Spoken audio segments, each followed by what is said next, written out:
La justicia condenó a 60 años de cárcel a Enrique Orellana, ejecutivo del Banco Central, acusado de violar a sus hijas de 3, 4 y 9 años. A pesar de esto, su defensa anunció que pedirá la nulidad del juicio basado en dudas en las declaraciones de las niñas y en la experiencia del médico del Servicio Médico Legal que realizó las pericias. Para analizar este proceso nos acompaña ahora en CNN Chile Yamile Vargas, mamá de las menores abusadas y ex esposa de Enrique Orellana. Muchísimas gracias, Yamile, por conversar con nosotros, por compartir este testimonio, por hablar por primera vez ante la prensa televisiva. Lo primero que te quiero preguntar es ¿cómo recibió la sentencia? El sábado se dijeron la sentencia, que eran 60 años, y bueno, yo estoy tranquila. Creo que es lo justo y es necesario tener claridad que no hay duda. Para los jueces no hubo duda en dar este fallo. ¿Lo recibes con rabia, con un sentimiento de impotencia por todo lo que viviste tú, tus hijas? No hay rabia, no existe pena, no hay nada. Solamente terminar un proceso y empezar otro que es ya más tranquila y más libre. ¿Sientes que fue justo estos 20 años por cada una de las niñas de presidio perpetuo efectivo y 400 millones de pesos que tú tienes que administrar? En realidad yo mucho de leyes no sé, pero sé que los pedrastras no tienen rehabilitación, por lo tanto yo creo que debería ser perpetua para toda la vida, porque al salir pueden volver a dañar a las personas. Pero para que, bueno, a la gente le quede claro de lo que estamos hablando, podemos ir reconstituyendo un poco el caso, porque esto se remonta al año 2010. Tú estabas casada en ese entonces con Enrique Orellana, llevaban ya un año separados. ¿Cómo fue cuando empezaron a ocurrir estos abusos? Bueno, yo me separé el 2009 y al inicio del 2010 empezaron las niñas con conducta primordialmente llantos explosivos, mucha rabia. Pero las niñas veían a su papá, ¿con qué frecuencia y dónde lo veían? Bien, veían al principio de los meses un día a la semana, que era todos los sábados durante el día, y después de salir la pensión alimenticia comenzaron a ir cada 15 días, que son las visitas domiciliarias, a su departamento en primera instancia, y después fueron en la casa de la pareja de él, con 3 niños más, que fue hasta agosto cuando yo lo denuncié. ¿Hasta agosto del 2010 o 2011? Sí, 2010. 2010. Sí, fueron todos esos meses. Y en ese periodo de tiempo, ¿cómo fueron cambiando las conductas de las niñas? Lo principal son los cambios de conducta. Por ejemplo, una niña que es muy hiperactiva pasa a ser una niña introvertida. Y al revés, pero sí lo común es la violencia, es el desorden que ellas realizan de manera para llamar la atención. Por ejemplo, de repente el closet, tiraban toda la ropa al suelo, mucha violencia entre ellas, mucha rabia contenida, el pipí que se hacían en la noche, todas las noches se hacían pipí, pesadillas, terror nocturno. ¿Con las 3? Sí, empezó a ocurrir con las 3 y bueno, yo empecé a ir a médicos, a sus pediatras, psicólogos, psiquiatras, flores de Bach, y todo se justificaba por la separación. Entonces decían que era un cuadro ansioso y que había daño, pero era por la separación, que había sido muy fuerte. Su papá era algo importante para ella, entonces por ahí se escondió todo esto. ¿Y ellas cuando iban a ver a su papá en estas visitas quincenales, iban de buena manera o empezaron a tener algún rechazo? No, empezaron a tener rechazo. De hecho, yo hice mucho antes de saber esto, una denuncia por maltrato psicológico con una de mis hijas, y ella dejó de ir porque pidió que no quería ir más a la casa del papá. Y las otras 2 niñas siguieron yendo. A pesar que yo fui a hablar con psiquiatra y todo, fue muy difícil que me dieran un informe porque pensaron que yo manipulaba o no quería dejar de que las niñas vieran a su papá. Entonces fue muy difícil demostrar que esto era un maltrato. y hasta que llegaron con lesiones, las más chiquititas, y recurrí al servicio médico legal. ¿Y solo ahí te diste cuenta del tipo de situación que se estaba viviendo en la casa de tu exmarido? Sí, porque ellas no hablaban, y los niños no hablan porque viven amenazados. La amenaza eran contra ellas mismas, la muerte, y a mí en la muerte. De hecho, al venir acá me decían, ¿estás seguro que ese nene, mamá? Tienen todavía mucho miedo. Pero eso ellas nunca te lo contaron, solamente no. ¿Te diste cuenta por las lesiones? O sea, ¿fue tan evidente? Sí, fue el mismo día, fue el día de las lesiones que yo pregunté, y hay una de las niñas habló, y al hablar una, hablaron las otras también. ¿Y qué fue lo que te dijo? Que el papá les hacía daño, que el papá les pegaba en el potito, y que no tenían que decírselo, que era un secreto entre ellos, y eso era lo complicado para ella, porque sabían que si ellas hablaban me iban a matar a mí o a ella o a alguien de la familia. ¿Y cómo te decidiste tú a ir a la justicia? ¿Fue una decisión inmediata? Al tiro. Lo primero que hice, yo recurrí a las personas de confianza, que era el pediatra, la psiquiatra de las niñas de siempre, porque había muchas conductas que no eran normales. Pero ahí no pude conseguir nada. Generalmente los profesionales creen que uno utiliza esto por la separación, que lo hace por despecho y utiliza a los hijos. Bueno, que fue lo que dijo tu exmarido al final de esta sentencia, claro, que dice que tú lo que estás haciendo es que estás despechada porque no aceptas que él se enamoró de otra mujer. Entonces yo considero que es una falta de respeto ya para la mujer que dar ese tipo de argumentos. Aquí lo principal son los niños, y yo recurrí a ellos. Los profesionales no me quisieron apoyar en el sentido de dar un certificado para yo evitar las visitas, y ahí voy al servicio médico legal, donde está el lente, que es el único en Chile, para sacar la fotografía. Ahora dicen que el médico, el perito, es malo, que lo hizo en 7 minutos. Yo hago la pregunta, cuando se hace un examen, una mujer vaginal no está 10 minutos con las piernas abiertas. Imagínense con las heridas que ellas tenían, lo que hizo el doctor es sacar un lente y sacar fotos. Esas fotos las puede analizar cualquier peritaje, incluso profesionales de fuera de Chile. Y todos van a ver las lesiones, porque ellos dicen que no hay lesiones, y sí hay. Sí hay, sí, claramente. Sí. Ahora dicen que también estas pruebas fueron entregadas fuera de plazo. Lo que pasa es que Fiscalía está tan cargado de trabajo, cada fiscal lleva más de 3.000 causas al año, y es entendible porque hay falta de recursos humanos y recursos económicos para hacer una investigación acuciosa, responsable. Y dentro de todo, quizás la carga de trabajo que tenía la fiscal en ese minuto dejó afuera, cerraron la investigación y no pusieron el CABAS, que es el Centro de Atención de Víctimas de Abuso Sexual de la PDI, donde las niñas llevaban un buen tiempo en terapia. Ahora nosotros ingresamos ahí en el primer minuto, ellos pensando que también era posible que yo las indujera a ellas durante todo este tiempo. Esa fue una de sus hipótesis, pero a medida que pasó el tiempo se fueron dando cuenta, a través de sus instrumentos de tipo de evaluación, que las niñas reconocían a una sola persona y el daño era evidente en el plano sexual. Ahora, estas pruebas se añaden al segundo juicio, porque aquí hay 2 juicios, y eso es lo que también tiene que quedar claro, porque esto es un camino que ha sido bastante largo y bastante pesado, me imagino, para ti y para tus hijas. En el primer juicio él fue absuelto por 2 votos a favor y 1 disidente. ¿Qué pasó? Lo que pasó es que dejaron fuera el informe del CABAS, que es muy importante. ¿Las fotos? No, el informe del CABAS es toda la pericia psicológica que hace la PDI a las niñas para evaluar el daño psicológico. Ahora, ¿por qué se dejaron fuera? Efectivamente, porque Fiscalía cerró la investigación y no las incluyó, pero las incluí yo particularmente, y mis plazos con los plazos de Fiscalía son distintos. Por lo tanto, yo tenía todo el derecho a meterlo como forma particular, y fue lo que se hizo. ¿Y con eso se pudo anular el primer juicio y iniciar el segundo?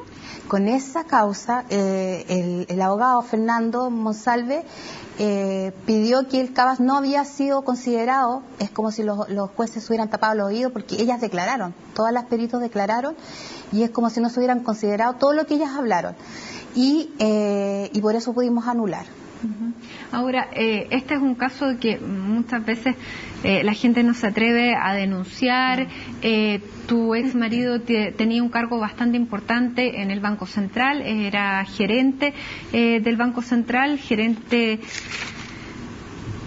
de Estrategia y Comunicación de Política Monetaria del Banco Central.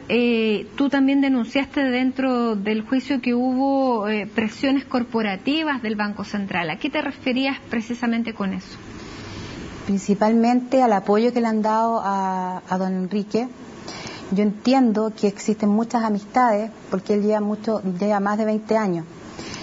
El problema es que cuando una entidad pública forma parte de, se podría decir casi de este circo, donde él se victimiza, donde él cuenta una historia totalmente alejada de la realidad de lo que yo era o lo que éramos mi hija, porque si usted ve las noticias y ven como gerentes me amenazan y me dicen, ahora vas a ponerte a trabajar, yo siempre he trabajado. Lo que pasa es que él contaba otras cosas dentro de ese banco. Entonces, y a pesar de haber escuchado las lesiones de las niñas, igual lo apoyan a él. Entonces estamos hablando de un ser que tiene una capacidad de manipulación increíble, a nivel que iban en masa. Cuando se le hablaba los relatos a mi hija, ellos se reían y hasta el último minuto ellos me amenazaron y están las imágenes. A mí no me preocupa eso. ¿Pero hay alguna carta, algún hecho específico de alguno de los personeros del Banco Central que tú puedas citar?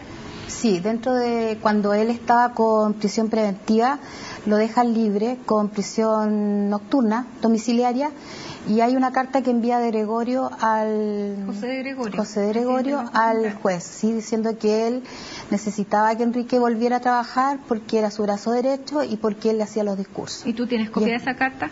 Eso yo me imagino que está en los audios, eso debe estar porque fue dentro de una audiencia. Y en ese minuto fue mucha gente del Banco Central, muchos gerentes, pero yo también he recibido apoyo de la gente que son los funcionarios. Y ellos tienen miedo de hablar porque han sido amenazados algunos incluso, de cosas que pasaron dentro del banco, donde Enrique fue una persona que no solamente a mis hijas, sino que también dentro del banco abusó de niñas, algunas en práctica. Yo no tengo miedo al decirlo porque es verdad. Ahora que se tape es otra cosa. ¿Y hay pruebas? ¿Hay gente dispuesta a denunciar? Es que lo taparon. Sí, hay gente que está dispuesta a denunciar, pero yo no me explico por qué lo protegen. Si aquí hay 3 niñas víctimas, entonces no entiendo por qué pueden dudar de 3 niñas que se han hecho todas las pericias. Hubieron 2 juicios, declararon 2 veces. Las niñas no es que hayan cambiado el relato de un juicio oral a otro. Que es una de las cosas que argumenta la defensa de Orellana. Lo que pasa es que las niñas, al verse enfrentadas a un juicio y preguntas, ellas recuerdan. Eso lo puede decir cualquier psicólogo. Ellas no es que tú le hagas preguntas y te lo digan de memoria. Son cosas que van recordando y van adjuntándose a la investigación, a los relatos de ellas. Eran niñas muy pequeñas. ¿La menor qué edad tenía cuando fue abusada? Cuando empezaron los abusos tenía 2 años. Y el día que yo denuncié tenía 3 años ya. Entonces, entre medio le tocó su cumpleaños. Y 4 y 9 años.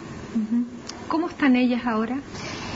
Ellas, cuando recién me cuentan, se sienten más libres. De hecho, mi hija me dice, cuando le habla, hace su relato a la carabinera, que es la enfermera, y que fue, yo ahí me di cuenta de lo que estaba. Sé que había un maltrato, pero ahí en ese minuto yo sé que había algo más.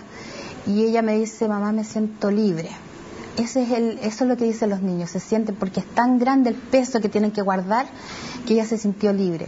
Y el día que él quedó absuelto, me dicen, ¿por qué las juezas no nos creyeron? Y el día que salió la sentencia, ella dice, mamá, nos creyeron las juezas. Aquí ya ni siquiera tienen muy incorporado al padre, sino ya saben que es un papá malo, saben que no lo va a volver a hacer, porque eso es el rol de la mamá, es darle la seguridad que a ellas nunca más les va a pasar. Y así ha sido. El día que ellas hablaron, nunca más fueron agredidas y están tranquilas y volvieron a ser niñas. ¿Por qué? Porque los niños cuando son abusados sexualmente crecen, no les cree la mamá, por ejemplo, o no hay justicia, ellos crecen. Y mucha gente me ha escrito del extranjero y de otra parte, de acá en Chile, que ellos perdieron ese niño. perdieron esa conexión y han tratado de buscarlo, no lo han encontrado. Entonces eso es lo que se pierde la niñez. Pero al creerle haber justicia, los niños pueden volver a ser niños, que es lo que yo te digo. Ellas son niñas y están tranquilas. Yo no te puedo decir todos los días maravilloso, no. Todos los días son secuelas que van quedando y todos los días yo recuerdo esto, pero ellas hablan de esto contigo o hablan entre ellas de esto. Ellas recuerdan, hay momentos que recuerdan porque asocian, por ejemplo, música, olores, algunas imágenes. Sobre todo en la noche tienen muchas pesadillas, pero no es algo que ellas quieran hablar. De hecho, el someterse a un juicio tan largo a ella también les afectó y tuvimos retroceso en el tratamiento, pero hoy en día están bien. ¿Y qué capacidad de recuperación de volver a tener una infancia feliz y de que esto no le afecte en su vida sexual adulta? ¿Qué es lo que te dicen los psicólogos? Bueno, aquí hay reparación para toda la vida y hay muchas maneras de reparar, es a través de la música, del arte. Los niños que son abusados o cualquier tipo de trauma que tenga cualquier niño, si los niños tienen el apoyo de su familia directa y de las redes, los niños crean capacidades y pueden ser resilientes y pueden enfrentar la vida de mejor manera, más creativo. Si tú mides ahí la inteligencia de los niños normales con un niño que ha sufrido un trauma, son niños mucho más creativos, inteligentes, alegres, optimistas. Pueden ser más fuertes de una situación así. Si se trata bien, se pueden lograr una fortaleza. Pero ellas hoy día te decían, si estabas segura de venir, ¿tenían miedo? Sí. ¿Por qué? Porque ese es el miedo que tienen, que yo salga de la casa y alguien me mate, porque eso fue lo que se le dijo mucho. Entonces ellas me decían, ¿estás segura que es alguien de CNN? Entonces siempre está eso. El fiscal, cuando se entregó la sentencia, el fiscal Patricio Macaya dijo, cada una tenía lesiones, relatos han sido periciadas y aquí no hay duda. No. Sin embargo, la defensa de Enrique Orellana ha dicho que va a pedir la nulidad de este segundo juicio, que va a pedir digamos ya una nulidad ante la Corte Suprema, y dice que no fue un testigo clave, que no se incluyeron que las pruebas que se incluyeron, como hablábamos ya, se incluyeron fuera de plazo y que hubo negligencia porque uno de los peritos del Servicio Médico Legal trabajaba solamente 4 meses. ¿Cómo recibes tú estos argumentos de la defensa y qué posibilidad ves de enfrentar un tercer juicio? Mira, la defensa nunca ha tenido una teoría del caso. Jamás ha reconocido que las niñas tienen lesiones. Los metaperitos que ellos pudieron contratar trabajan juntos en una empresa donde se dedican a esto. La psicóloga Greten Macurán, que es la que trabaja en los metaperitajes de niños. ¿A qué se llama metaperitaje de niño para los que no Los estamos? peritajes son lo que hizo el Servicio Médico Legal, y los que tratan de botar esa evidencia son los metaperitajes. ¿Ya? En este caso lo usa la defensa de él. Y aquí tenemos una psicóloga que lleva más de 300 casos donde ha votado los relatos de los niños con justificaciones, por ejemplo decir, y que estuvo en el caso de Tocornal, por ejemplo decir que los niños disfrutaban del abuso y aluden a personajes internacionales con nombre. Entonces no es algo que tú puedes leer en el caso Tocornal, y de hecho se lo preguntaron dentro del juicio y no lo supo contestar. Entonces pero algo tan evidente como una foto, ¿cómo se puede refutar? Eso es lo que yo me pregunto. No hay forma de refutarla, no hay forma, y menos ellos trajeron a un metaperito, otro metaperito, que él no tenía la experticia porque él nunca ha visto, él es hematólogo, tiene otro oficio, jamás tuvo la experticia. En cambio Roncone lleva 800 pacientes que él ve, no sé cómo decirlo, pero la parte vaginal, digamos. Entonces él, al ver a las niñas, se da cuenta inmediatamente, y por eso sacan la foto, y esas fotos están. Las fotos las puede ver cualquier perito, como te digo, internacional, y él va a evidenciar las lesiones. ¿Tú te sientes tranquila frente a esta, digamos, declaración de la defensa de que pueden abrir un nuevo juicio? No, yo no estoy tranquila, pero yo ya he hecho todo lo que tenía que hacer. Hemos estado casi 4 años en esto y yo creo que la justicia tiene que hacer lo suyo también. Yo creo la justicia chilena, creo las personas, los buenos profesionales, los que defienden a nuestros niños, y yo creo que cualquier persona se da cuenta que este es un caso súper simple, que se ha tratado de ensuciar, que se ha tratado de malinterpretar, y no es así, es una cosa tan simple. Es un hecho real, están las evidencias y existe un culpable y hay una sentencia. Y nada más, no hay nada más que incluir en eso. Yamile, ¿cómo te sentiste tú como mamá llevando a tus hijas a pasar por un proceso como este, que muchas veces a lo mejor muchas mamás evitarían hacerlo para que no pasaran por esto? Pero ¿cuál es el profesionalismo de las instituciones a las que nos estamos acudiendo? ¿Cómo lo calificarías tú? Mira, en el CABAS a ellas las preparan, incluso a ellas, para que las mamás se sientan seguras. Aquí yo no las sobreexpuse, aquí lo que ellas querían contar era su verdad. Y sabían que había un juez donde ellas iban a contar su verdad y ellas iban a sanar, iban a poder caminar y avanzar. Prepararon perros, hay perros especiales en Fiscalía donde las llevaron según cada personalidad y las acompañaron al juicio. Hay una sala aparte donde hay juguetes y los niños se ven enfrentados a este juicio. Pero esto claro que podría mejorar, sí. En Melipilla está un proyecto que es la Cámara Yesal, donde todavía no se implementa, y ahí el juzgado no es como un juzgado normal, es puro juguete, entonces los niños van a sentirse menos traumatizados o menos victimizados en cuanto tienen que contar su relato. Las niñas en ese minuto fueron con los perritos, y en el segundo juicio yo tenía que hacerlo. ¿Sabes por qué? Porque si a él quedó absuelto, después me venía un juicio a mí, por mentirosa, por X motivo. O él iba a empezar a pedir las visitas domiciliarias y la tuición de las niñas. Entonces yo tenía que jugármela, y yo les pregunté si querían ir a hablar de nuevo con la jueza, y me dijeron sí, nosotros queremos ir a contar nuestra verdad. Y se sentían importante, porque yo les hago recalcar a ellas que son valientes, y es verdad, ellas son valientes porque pudieron romper ese círculo de violencia donde vivían amenazadas.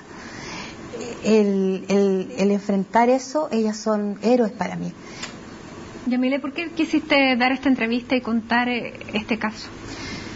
Mira, principalmente porque quiero hacerle un llamado a las mamás. Hay muchos casos de niños abusados, y yo entiendo que uno se sienta avergonzada, uno se sienta derrotada, uno tenga que luchar el día a día, pero yo sé que se puede, y aquí tiene que primar el amor a los niños. No importa que uno pierda, no sé, por un departamento, una casa, un auto, da lo mismo, pero aquí está la sanación de los niños, que pueden ser líderes positivos si uno los escucha y los ayuda y los acompaña en su dolor, para que puedan sanar. En Fiscalía existen medidas, 5 medidas que son, cuando uno denuncia, pueden alejar a la persona. Están las rondas policiales, están los celulares que te pasan con tarjeta, para que tú puedas saber cuándo viene el enemigo en este caso, y puedas pedir ayuda.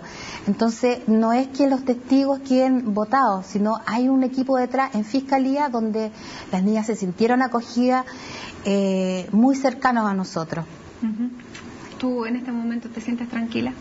Yo estoy tranquila porque yo sé que hemos hablado con la verdad, y es lo que corresponde, es la justicia. Mucha gente dice que a mí me interesa el dinero, a mí no me interesa nada. Yo lo único que quiero es que mis hijas contaran la verdad y que se hiciera justicia, y lo logramos. Entonces ya ahora podemos caminar más dignamente, porque se nos dijo muchas cosas, pero podemos ir más dignamente a seguir viviendo. Yamile Cabá, muchísimas gracias por esta entrevista con CNN Chile después de este caso que ha sido bastante impactante para toda la comunidad y para toda la sociedad chilena. Muchísimas gracias.